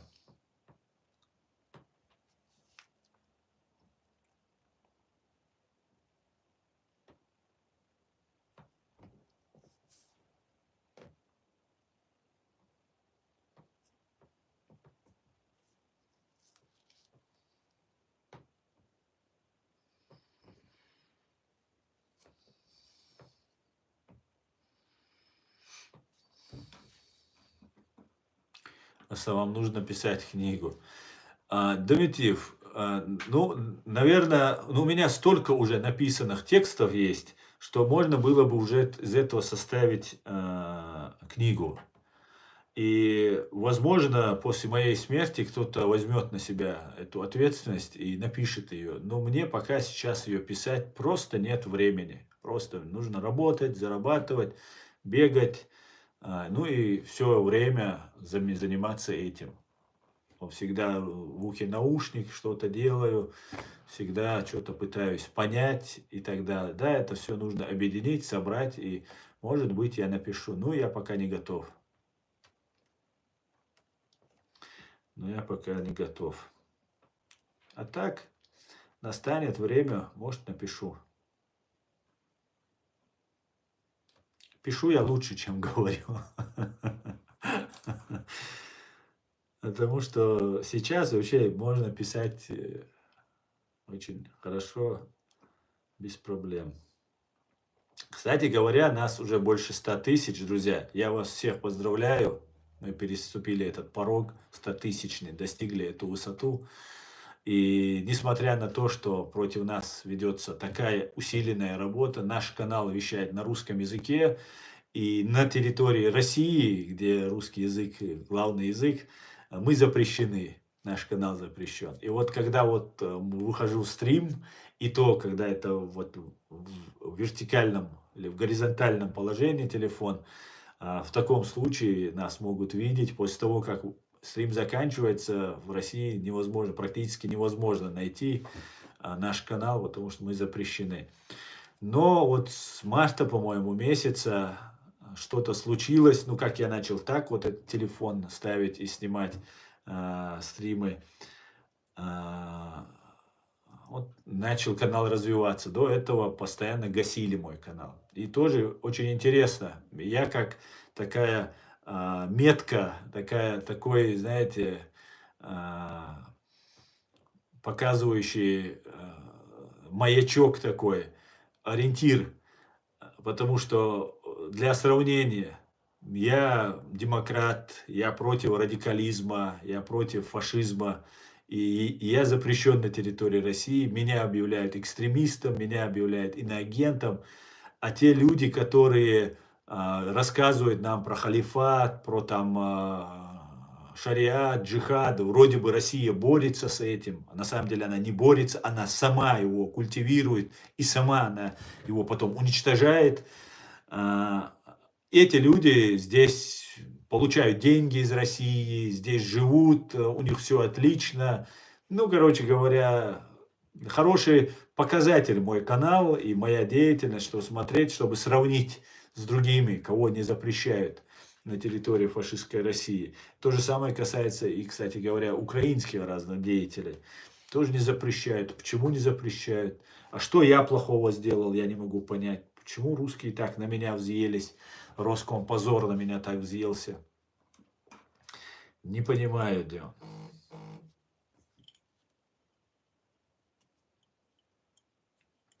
А на радио «Голос Америки» вы не пробовали? Немецкая волна,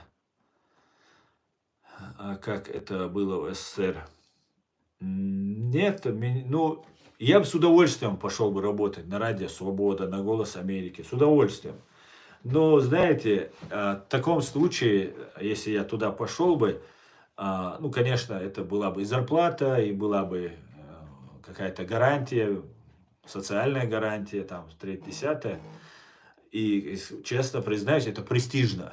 Для меня это было бы большим таким достижением, что меня пригласили, там, и я работаю. Но тогда я ограничился бы своей независимости. Я абсолютно независимый человек, я не хочу никому понравиться, я прошу помощи у Америки, потому что это единственная страна, которая может помочь моему народу сегодня. И иногда говорю про Америку нелицеприятные вещи, хотя не следовало бы мне это делать, потому что если ты просишь о чем-то помощи, потом еще упрекать или что-то делать, тоже неверно. Но я пытаюсь быть объективным и не делать любимчиков никого. И даже украинцев, которые по факту любимчики мои. Но вот как-то так. Не знаю, пока мне предложений таких не поступало. Но на сегодняшний день радио «Свобода» это просто позорище. Кавказ Реали — это просто инфопомойка. Просто стыдно мне за то, что они делают. Они абсолютно ведут ненормально вот эту свою политику редакционную, не знаю. Как-то так, как-то так. Но буду заниматься тем. Слава Богу, еврей Сергей Брин, да, его зовут, Google, который создал, дал нам возможность пользоваться Ютубом. Кстати говоря, он же, Google, нам дал чеченский язык, аварский, абхазский языки, теперь уже есть в транслейте.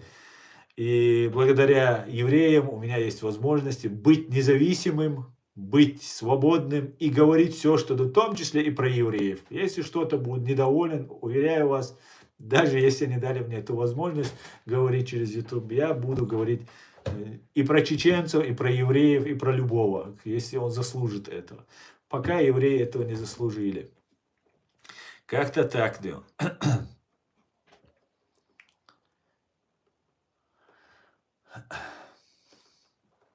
Еще один независимый. Да, они тебе помогут, как в Афгане.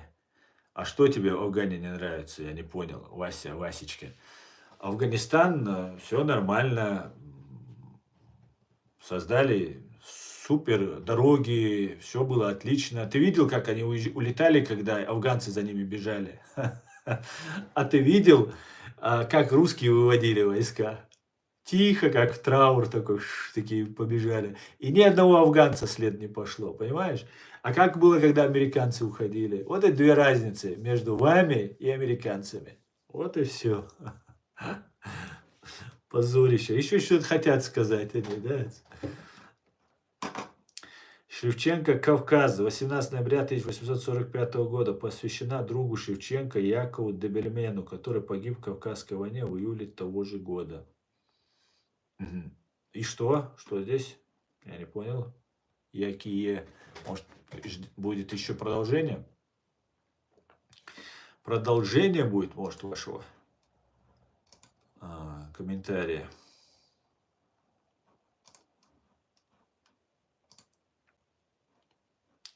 Так что нас уже больше 100 тысяч, друзья. Присоединяйтесь, подписывайтесь. Я вас всех уважаю, люблю. Давайте сделаем еще мощнее наш голос правды, донесем правду.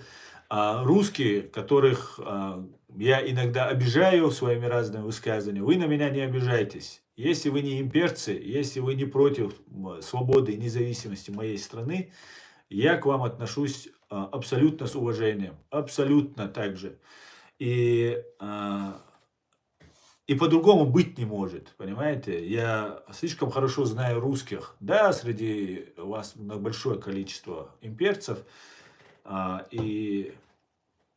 те, кто не имперцы, они достойны уважения. Поэтому все присоединяйтесь, подписывайтесь на наш канал, распространяйте правду.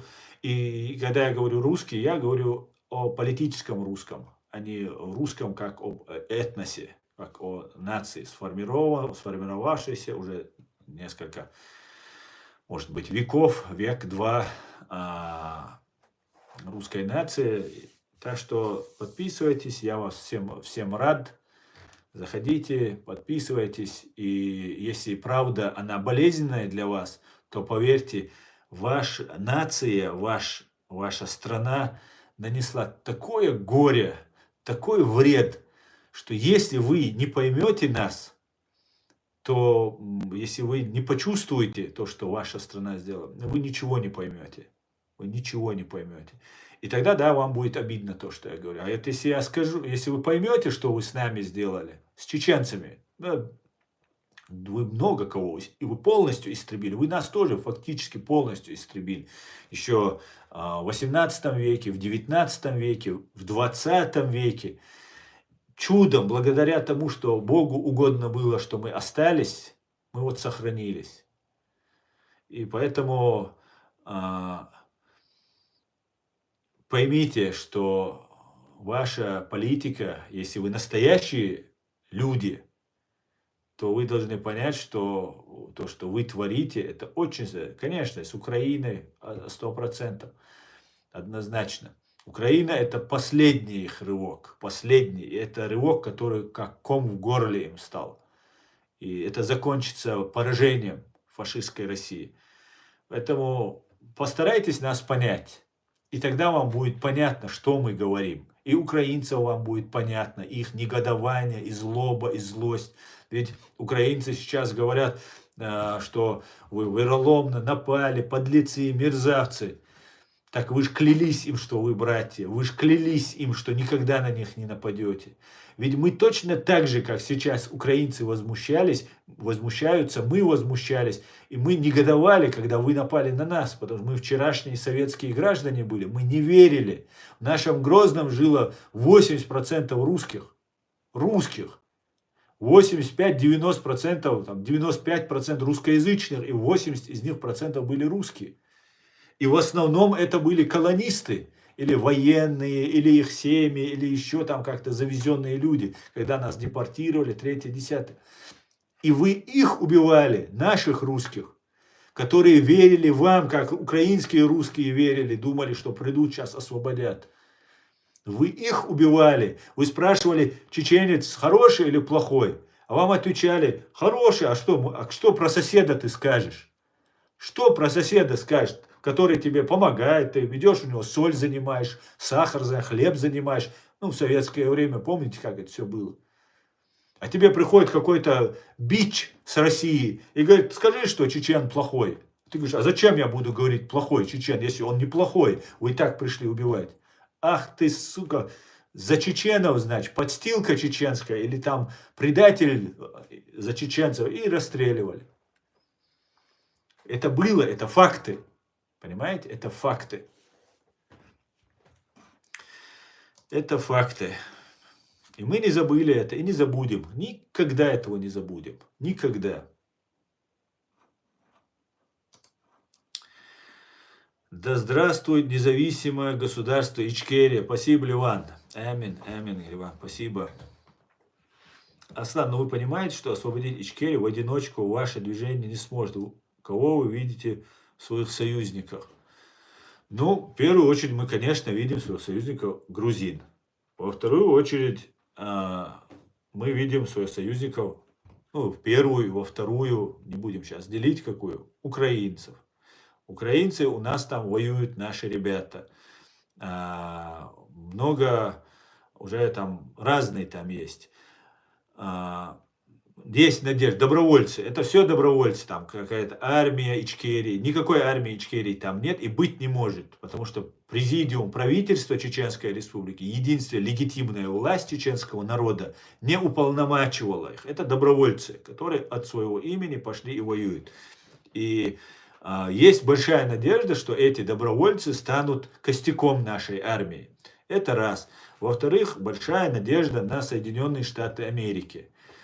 Что Соединенные Штаты Америки дадут согласие признать Чеченскую Республику Ичкерия.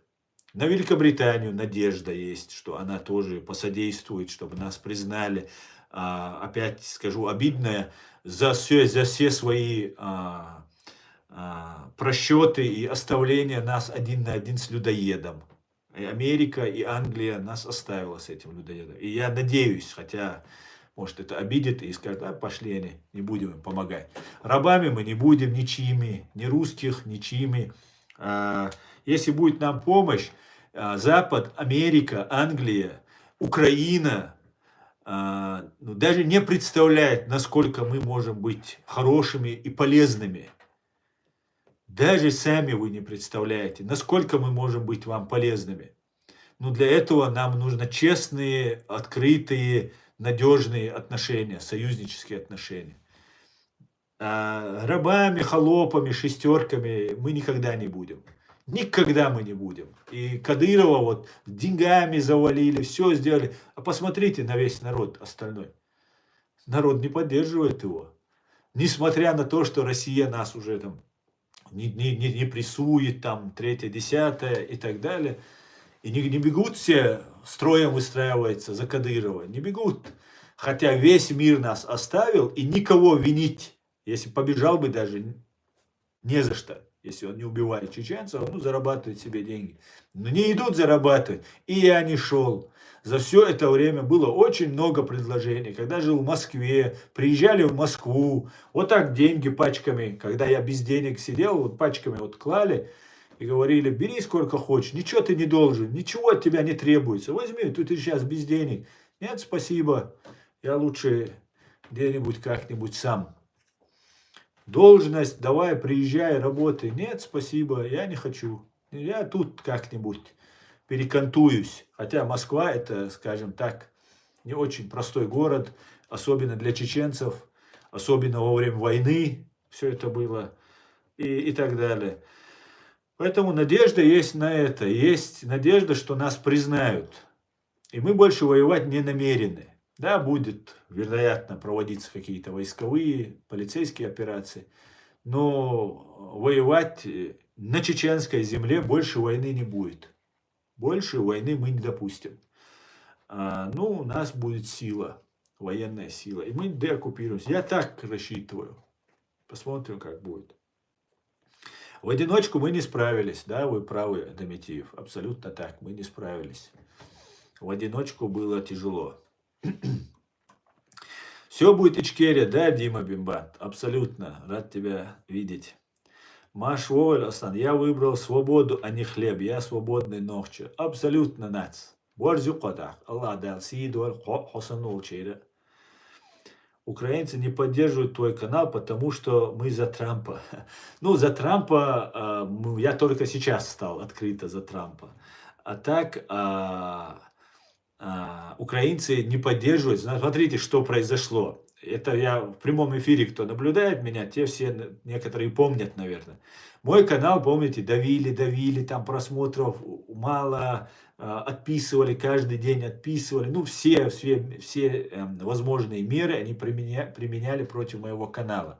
Так вот, и Сотника канал, и мой канал, я думаю, и Сотника, но мой канал 100% был занесен по просьбе СБУ в черный список. То есть ФСБ передавала списки СБУ, СБУ передавала ФБР, которые являются врагами, антиукраинскими каналами. Помните? И какой-то канал, американский канал это был. Я не помню, чей это канал был, сейчас все детали, я еще в YouTube во время стрима об этом говорил. И вот когда это все всплыло, скрылось, когда все это, тогда мой канал просто как будто душили и отпустили. И чуть-чуть начал развиваться. И мой канал, он в Украине, вот у меня меньше всего зрителей с Украины. Представьте себе, я тружусь за Украину, ради Украины. И я не знаю такого блогера, который так последние эти 10 лет, сколько я сделал в информационном плане для Украины. И мой канал запрещен на Украине. Вот смотрите, где враг, где друг. И вот таким вот образом они наш канал давили. И до сих пор он находится в Украине задавленным. А за Трампа я вот только вот буквально недавно высказался у себя в эфире, что я за Трамп, буду поддерживать Трампа. Потому что я считаю, что Трамп это тот человек, который признает Чеченскую республику Ичкерия. И я хочу вам рассказать один, я думаю, рассказывать или нет. Один сон я хочу рассказать, который сбывается, который сбудется. Не буду я рассказывать детали, я расскажу, что Трамп, если Трампа изберут президентом, то значит мой сон сбудется. Этот сон сбудется. И будет признание Ичкерии. Все детали я не буду сейчас рассказывать, потому что он сбудется.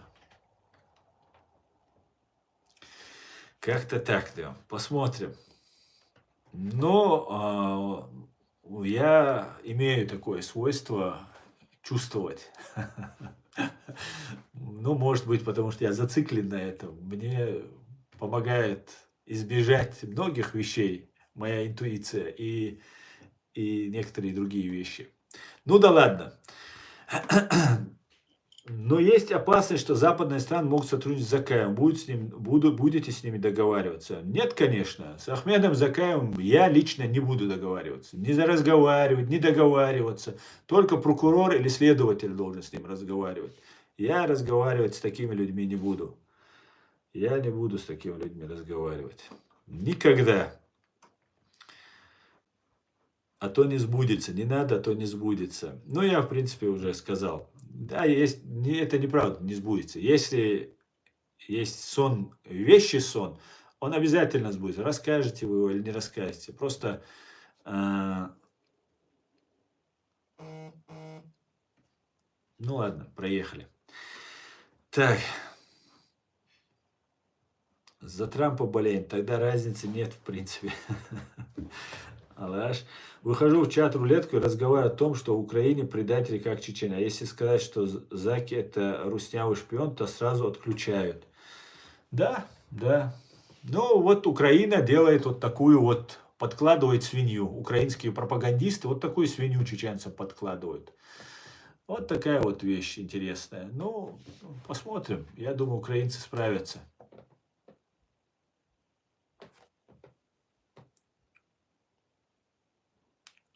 Ассаламу алейкум. Ва алейкум салам. Зурдзук кант.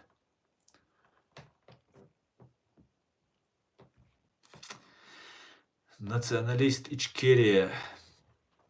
Не националист, его идольцо.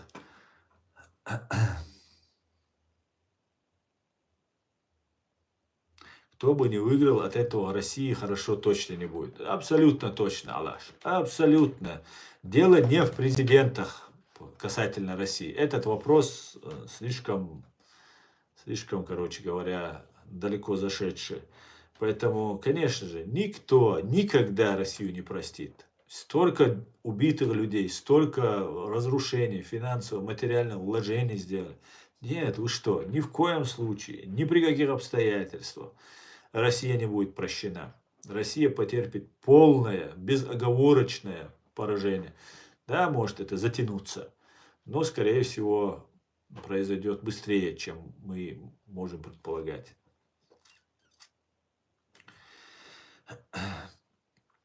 Литва. Да, Литва это ЛВ. Или Луи Виттон это. Так. И вам, слава сыны гор, кригою окутаны, и вам, лицари великие, Богом не забудьте, боритесь и поборите. Вам Бог помогает, за вас правда, за вас слава, воля святая. Да, Тарас Шевченко. Совершенно верно. Валейк салам, Шатоевский. Что тебя давно не было, где он? Куда пропал? У нас без тебя, как это, не растет бамбук, не растет кокос, там, да, помнишь эту песню?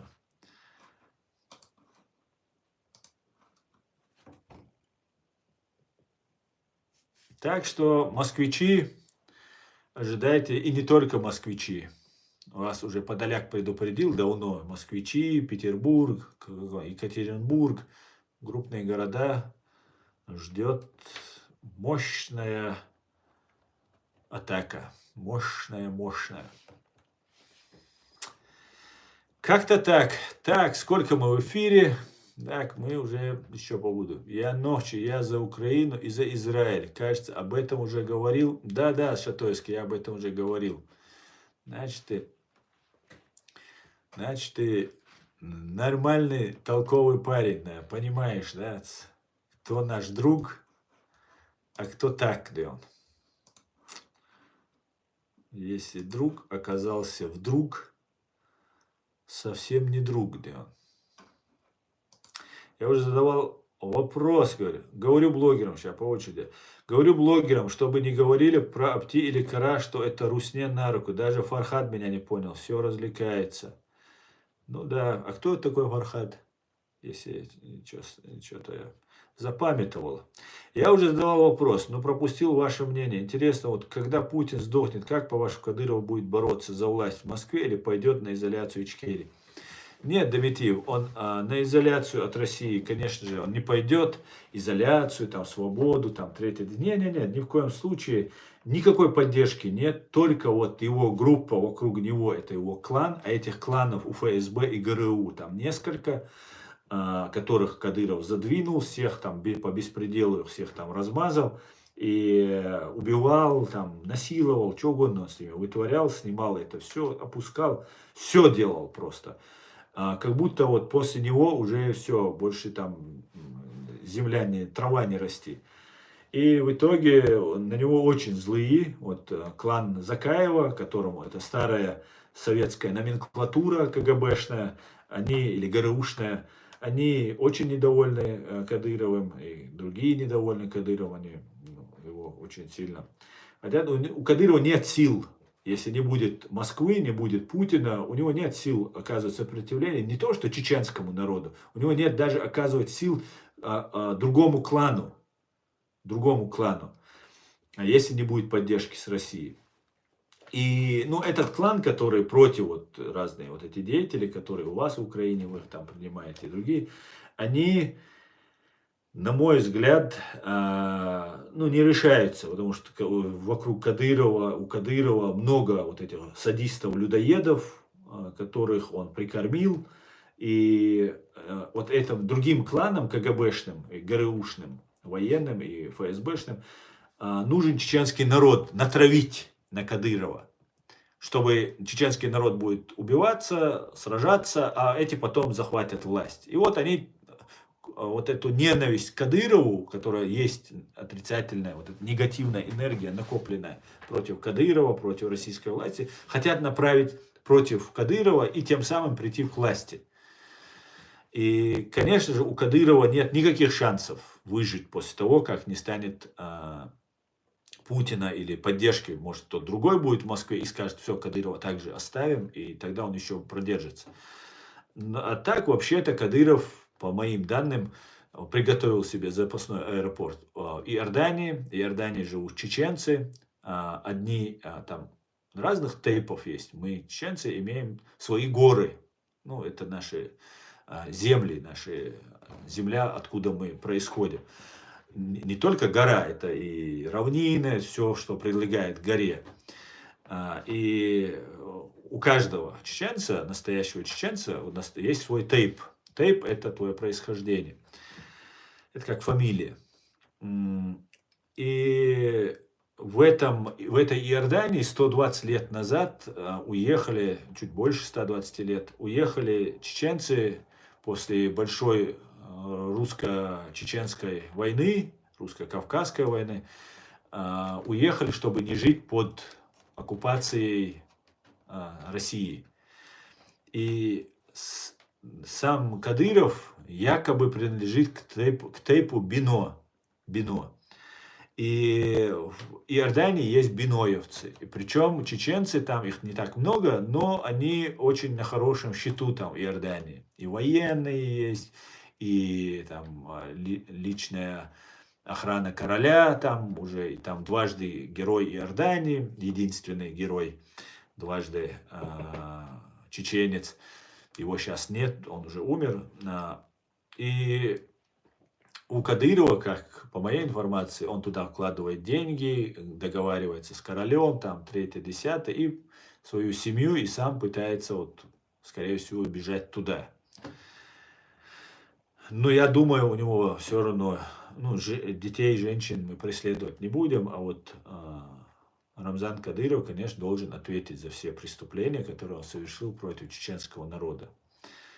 Поэтому я думаю, он просто попробует сбежать. Сперва он всю вот эту свою банду, которая есть, запустит, чтобы убить побольше, попробовать выстоять. И когда уже он не сможет выстоять, он, я думаю, сбежит. Я так думаю.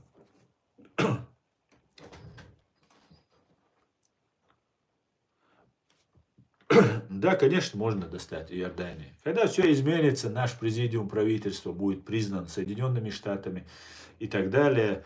Мы установим свою власть, изберем президента, парламент. Конечно, у нас свои спецслужбы будут, своя полиция, армия. И, конечно, мы тогда достанем и Кадырова, и любого, кто совершил преступление против чеченского народа. Как россиянина, так и всех остальных. В том числе, я думаю, и некоторые украинцы, которые принимали участие в войне против чеченского народа, тоже должны будут понести наказание. И будем обмениваться. Мы вам будем ваших бандитов отдавать, а вы нам наших бандитов отдавать.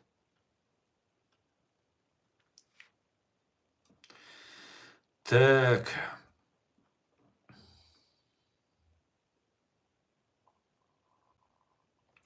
Да, помню дедусика, Шамиль, помню. Помню. А вот этого блогера что-то не помню. Да, Трамп это неординарный человек. И за это его уважаю. И за него. Но в любом случае Америка не допустит влияния и доминации России, империи на Кавказе. Вива Кавказ, слава Украине. Героям слава. Будем надеяться, Ливан. Будем надеяться. Очень на это надеюсь. Америка достанет, что думаешь, для них это проблема. Но если учитывать, что в Иордании находятся американские базы, 2, по-моему, то я думаю, не проблема будет достать. Но так как там может с королем заручиться поддержки, может быть там вот этой, ну считайте, охрана короля, там, но это же на самом высоком уровне, да, у людей возможности в этой стране. Ну, может быть, надежды какие-то есть, куда-то же надо спрятаться. Типа, если семью туда вывезу, миллиарды вывезу, а сам буду сражаться, там, 3, 10, наверное, может, такой план. Посмотрим, что там будет. Еще нужно же еще дать разрешение, чтобы от русских ушел. Это не только от чеченцев сбежать нужно, еще от хозяев своих нужно сбежать. Это тоже большая проблема. Амин ночи, амин, амин году, амин.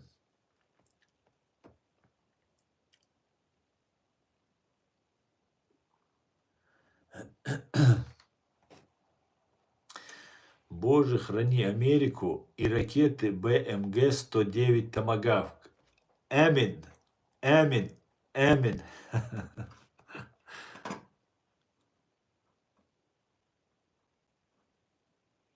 Да, Элвис Пресли, пожалуйста, объясни вот Элвису, на вопрос Элвиса Пресли, Шамиль, ответь, как он сгубил дедусика?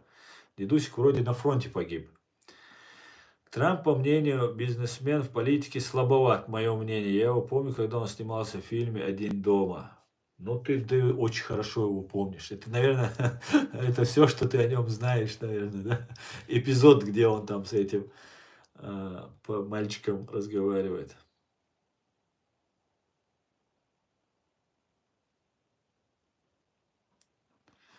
Ну, понятно. А как он сделал так, что виноват в гибели дедусика?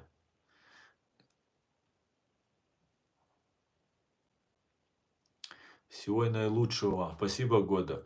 Асан, где справедливость? Видя мой вопрос и не отвечает. Ну, потому что глупый вопрос ты задал. Ты антисемитский, фашистский вопрос задаешь. Ты используешь пропаганду. Вот я дружу, общаюсь с евреями. Они не считают меня ниже себя. Я не считаю их ниже себя.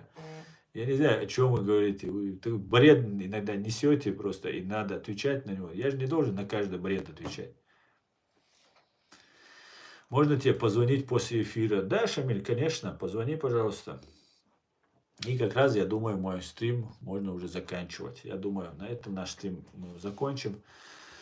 Спасибо, что смотрите, поддерживаете. Завтра будет стрим на чеченском языке Президиума правительства Чеченской Республики Ичкерия на платформе открытого диалога на нашем канале. И в ТикТок будет, и в YouTube будет. Друзья, всего самого хорошего. Всего самого хорошего. Слава Украине. Все будет Ичкерия. О Аллах, благослови Америку.